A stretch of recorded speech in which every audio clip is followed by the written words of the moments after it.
Whispers in Mosswood Hollow. Once, in the heart of Eldridge County, there lay a secluded grove known as Mosswood Hollow.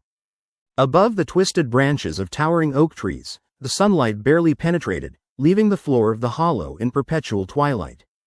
Local folklore spoke of a cursed creature that roamed among the shadows, haunting the moss-covered ground like a specter refusing to depart. No one who entered the grove ever returned unchanged, if they returned at all. When Chloe, a 17-year-old with a taste for adventure and a thirst for the unknown, heard the stories, she felt the pull of Mosswood Hollow. It was the final summer before she and her friends would scatter to different colleges, and she yearned for something unforgettable to remember them by. Her best friend, Max, a skeptic at heart, laughed at the idea of a cursed creature. "It's just a story to scare kids away. We can go and prove it," he insisted, his dark curls bouncing as he spoke. Chloe managed to convince him, and on a sultry afternoon streaked with crimson clouds, they set out to unravel the mystery. The rest of their friends, Jessa and Leo, reluctantly followed, the thrill of rebellion dancing behind their apprehensive smiles. The entrance to Mosswood Hollow was marked by ancient stones, which seemed to form a natural archway, moss creeping over them like a hungry beast. Upon crossing the threshold, the air grew thick, as if the very atmosphere had conspired to smother them. The laughter of the group faded as eerie silence enveloped the grove, punctuated by the occasional rustle of leaves or the distant call of a crow.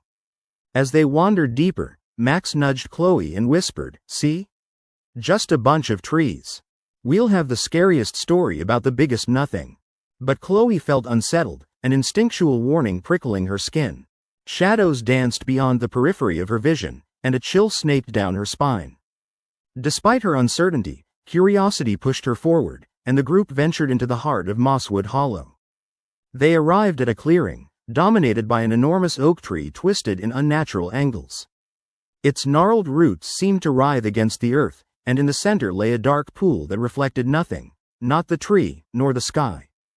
Jessa leaned down to touch the surface, her fingers brushing the inky black water. "Guys, look." As her fingers skimmed the liquid, ripples spread across the surface, distorting the world around them.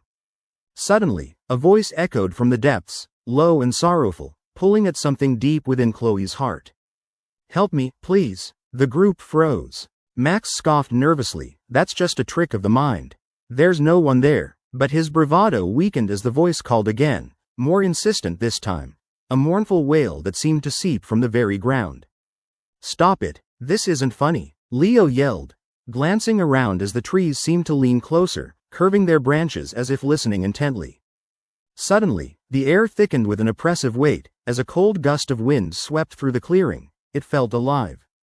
The shadows stirred, and in a flicker of movement, they caught a glimpse of something slithering through the underbrush, a creature the likes of which none had ever seen.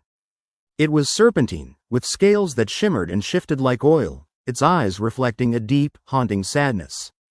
"Run!" Chloe shouted, terror gripping her as she turned and sprinted back toward the grove's entrance, her heart pounding like a war drum. The others followed, panting in panic. As they raced through the underbrush, Max stumbled and fell, his scream piercing the air. Turning back, Chloe saw the creature, long and sinuous, its maw lined with razor-sharp teeth, but it did not attack. Instead, it leaned closer to Max, who lay immobilized with fear.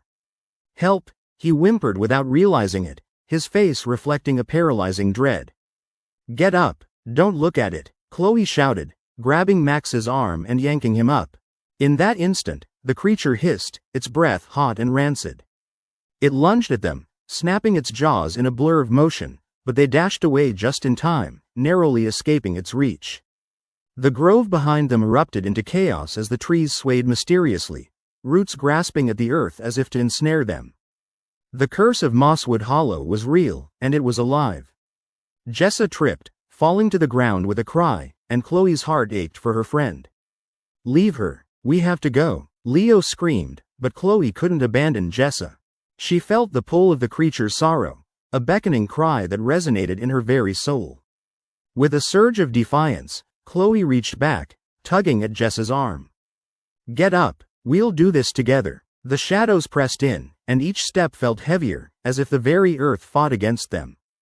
The mournful voice lingered, whispering promises of escape from pain and sorrow, weaving through Chloe's mind like a treacherous thread.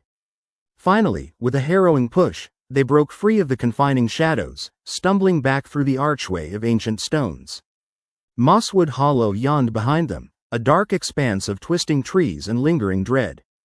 But as they stood at the threshold, gasping for breath, the air turned still and quiet, the curse relaxing its grip just long enough for them to escape. Once they reached the safety of the town, the laughter of their group faded into a solemn understanding. Chloe's heart thumped loud against her ribcage as she turned back, glancing one last time at the grove. The creature lurked in the shadows, still watching them, still whispering its sorrowing call. Chloe knew that the story of Mosswood Hollow would haunt her for a lifetime, like an echo of laughter turned to despair. And deep down, she understood that she would never fully escape the grip of the cursed creature. The whisper of its voice would follow her wherever she went, a haunting reminder of what lay behind, in the darker corners of the world, waiting to be discovered.